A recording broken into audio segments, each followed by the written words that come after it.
Bon, là on va passer à une petite démo en fait. Donc là j'ai en fait le boîtier proprement dit qui est le data logger. Donc il se compose, voilà, comme je l'ai décrit dans la présentation, avec une entrée USB pour l'ordinateur si je veux le flasher. Par la suite on a une alimentation qui est séparée à travers une batterie. Là, c'est le microcontrôleur avec le quartz et tous les composants, enfin tous les composants donc, qui l'entourent. Là, c'est pour ça clignote parce que c'est pas encore connecté. Là, il y a un lecteur de SD. Ici, bon, j'ai le capteur d'humidité que j'ai présenté. Là, c'est le capteur d'humidité de l'air et de la température. Là, j'ai le relais avec la lampe qui va simuler en quelque sorte un moteur. Donc là, j'ai deux téléphones. Ce téléphone-là, il va être connecté directement avec Datalogger. Celui-là, il va me servir comme un téléphone remote qui va permettre en fait d'envoyer des ordres à ce téléphone-là qui va finir par les exécuter à travers Datalogger. Donc là, on va essayer l'application, elle est là. On va essayer de se connecter. Dans un premier temps, il n'est pas connecté. Donc je dois me connecter. On va voir que là, il va s'arrêter de clignoter. Donc là, on est connecté. Dès qu'on est connecté, le data logger, il envoie des données. On voit là que l'humidité du sol, c'est 19. La température 20 et l'humidité de l'air 39. Alors qu'est-ce qu'on peut faire? Tout d'abord, bon, on peut déjà allumer, éteindre le moteur directement d'ici. Voilà. Donc en fait, là, il me renvoie les données en fait avec le relais qui est off. Et quand je l'allume, ça passe ici directement à on. Et toutes ces données, toutes ces données sont loguées dans le serveur. On va voir ça tout à l'heure. Là, qu'est-ce qu'on peut faire aussi? On va essayer de faire augmenter un petit peu la température. Donc on va voir ici que la température va progressivement augmenter. Donc ça demande un certain temps parce que le capteur il réagit. Donc on voit déjà que l'humidité commence à monter.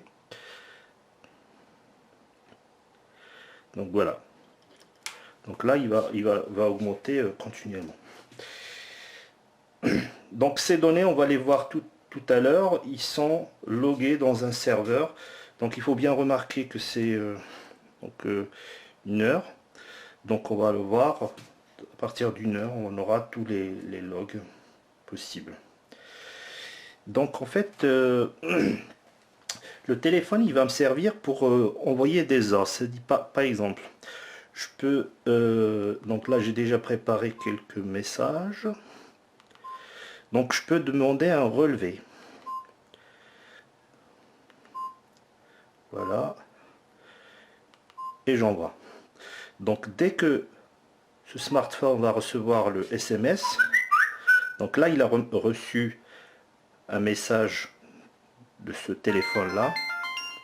Voilà, donc déjà là j'ai reçu un message, donc boîte de réception. Voilà, donc vous voyez bien là il m'a répondu avec les données que j'ai. Donc on était à 23 degrés, l'humidité de l'air 41, l'humidité de sol 19 et la pompe elle est à off. Donc je peux faire un autre exemple, par exemple en envoyant un ordre pour allumer la pompe. Donc on, option, envoyer. Normalement dès qu'il va recevoir le message, il va allumer la pompe. Voilà. Donc il a reçu et là je vais envoyer un off pour éteindre.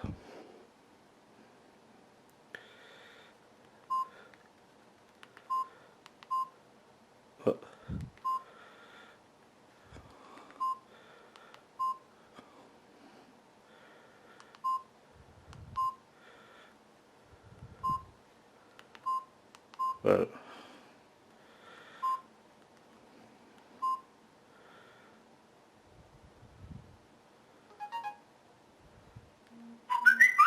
Voilà, donc il est éteint. De la même façon, si la température, donc vous allez voir, dès que la température, je vais essayer de le coller, dès que la température va dépasser les 30, il va envoyer directement sur ce téléphone-là un message disant attention, la température a dépassé les 30 degrés. Ok, donc on va essayer. Ça va être relativement long. Je chauffe ma main avec la lampe. Hop. Donc elle est 24 degrés.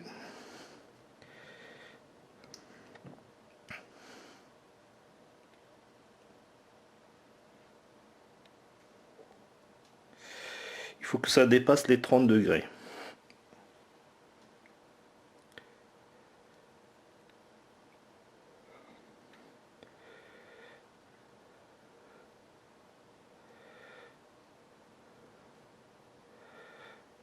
Ouais, ça va être difficile de chauffer.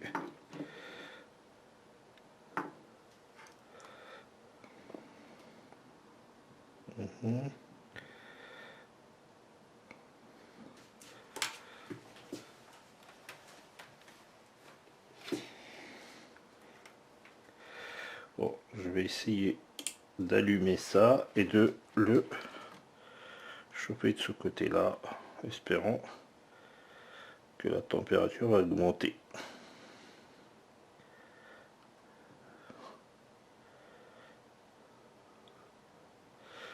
Voilà, là ça grimpe. Je vais éteindre. Voilà, c'est dépassé les 30. Voilà, je viens de recevoir un message. Attention, alerte, la température est supérieure à 30. Là, les carrés qui sont là, c'est parce qu'ils n'acceptent pas l'arabe, parce que j'avais mis un message en arabe. Donc ce téléphone-là n'accepte pas les polices de caractère en arabe. Voilà. Après, qu'est-ce qu'on peut faire? C'est voir un petit peu la variation de l'humidité. Donc, voilà. J'ai essayé d'utiliser un petit torchon que je vais imbiber d'eau et que je vais entourer. Je vais entourer le capteur avec ce sopalin. Donc voilà.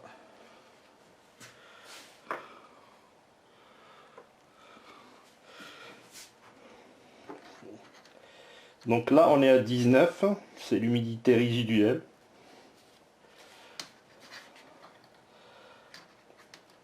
Et par la même occasion, je vais laisser le capteur. Donc je vais mettre un peu d'eau, hop.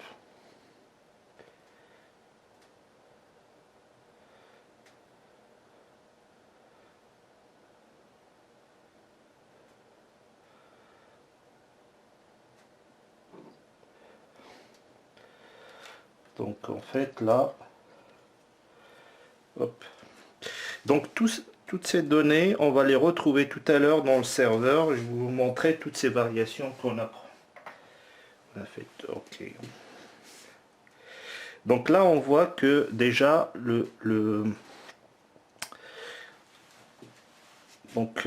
l'humidité est en train de grimper. Voilà.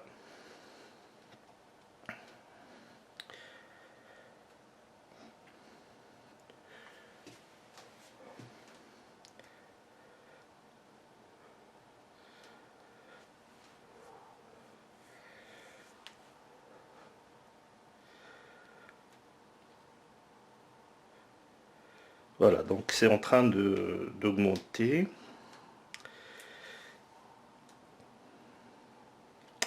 Alors, ce que j'ai fait avec ces capteurs là, je peux le faire avec n'importe quel capteur. C'est pas forcément, en fait, le capteur il sert reproduire une valeur en fait d'une manière analogique vers une valeur qui est numérique, et par la suite, bon, c'est le programme qu'on met dans le data logger qui va numériser cette valeur et par conséquent la transmettre à un smartphone qui par la suite va la transmettre au réseau. Donc, mais le procédé reste exactement le même pour la plupart des capteurs.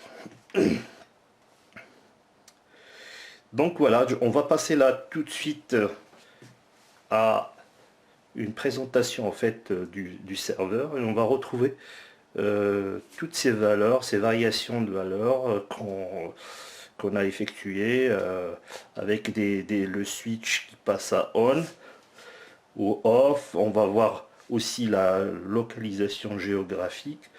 Donc tout ça, ça va être dans la démo suivante.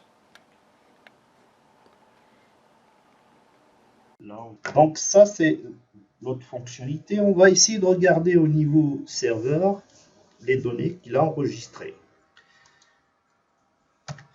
Donc en fait, on va voir déjà que, puisqu'on a fait augmenter la température, on va voir que la température n'est plus stable comme tout à l'heure. Ainsi que l'humidité. L'humidité, normalement, elle devrait retourner à la normale. Alors, voilà, hop, on va regarder la température. Voilà, donc on voit déjà les courbes qui s'affirment.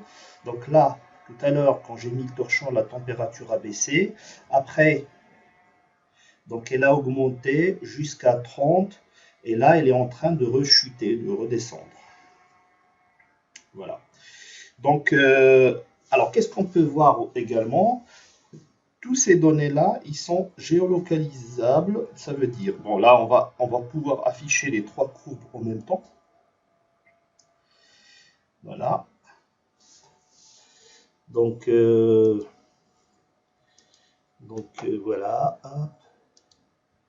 Ça, c'est l'humidité.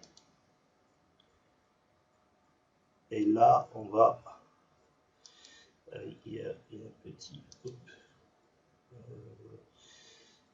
donc...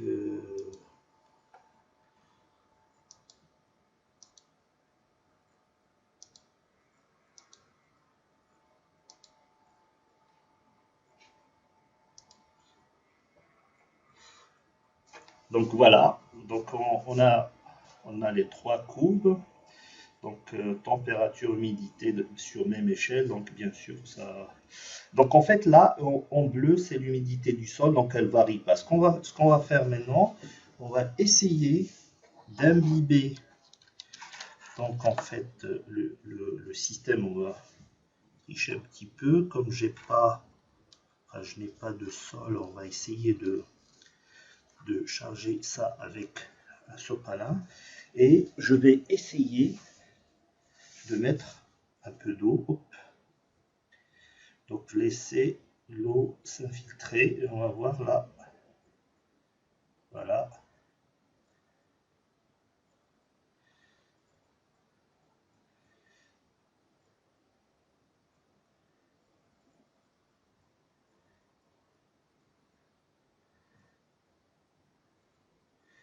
Donc il est en train d'absorber normalement.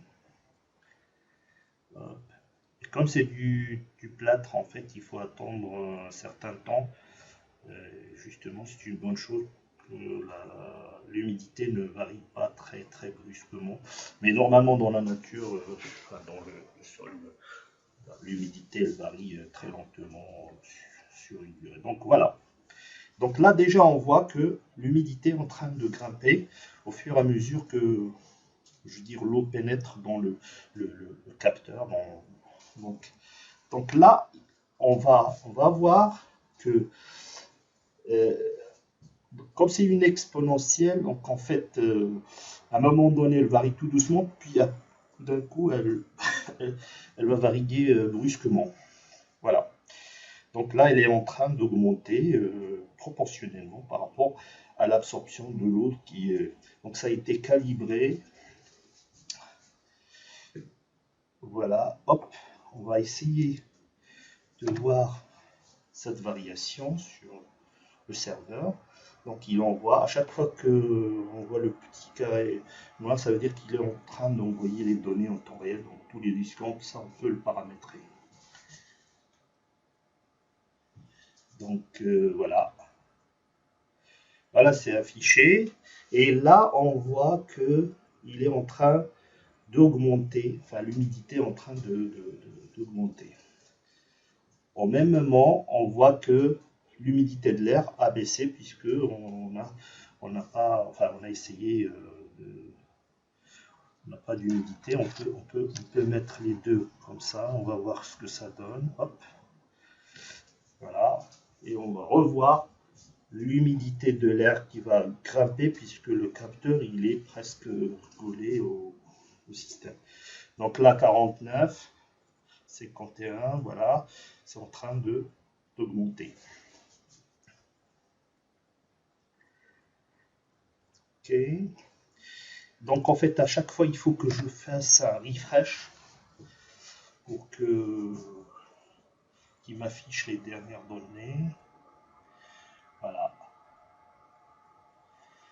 Donc on va laisser un moment. Je reviendrai tout à l'heure pour vous montrer un peu la courbe finale. Mais bon, voilà, déjà, on voit que en fait, c'est en train de se stabiliser. Voilà. Donc, en fait, il faut rajouter un peu d'eau si on veut saturer totalement le capteur. Voilà. Alors, le même principe, là, j'ai mis, c'est-à-dire la pompe, on peut la déclencher en fonction, mais je veux dire, j'aurais pu, au lieu d'envoyer un SMS, dire voilà, si l'humidité du sol baisse par rapport à une valeur, je déclenche automatiquement la pompe pour, je sais pas, 1 heure, 2 heures d'irrigation, et puis j'attends, et puis rebolote, je refais le test. Un point que j'ai oublié de signaler, c'est que au niveau de la carte, on peut avoir enfin, les données que j'ai reçues sont géolocalisables. Et donc on voit bien là que c'est jaune et bon, que la température était, le jaune correspond à cette zone, à cette marge-là. Donc sur range, et puis bon, si j'avais par exemple plusieurs data loggers dans le même à travers le pays, donc on va avoir plusieurs points avec des couleurs différentes. Et puis on peut également, entre différents points, on peut colorer les zones en fonction de l'humidité du sol. Et ça donne une visualisation graphique du système.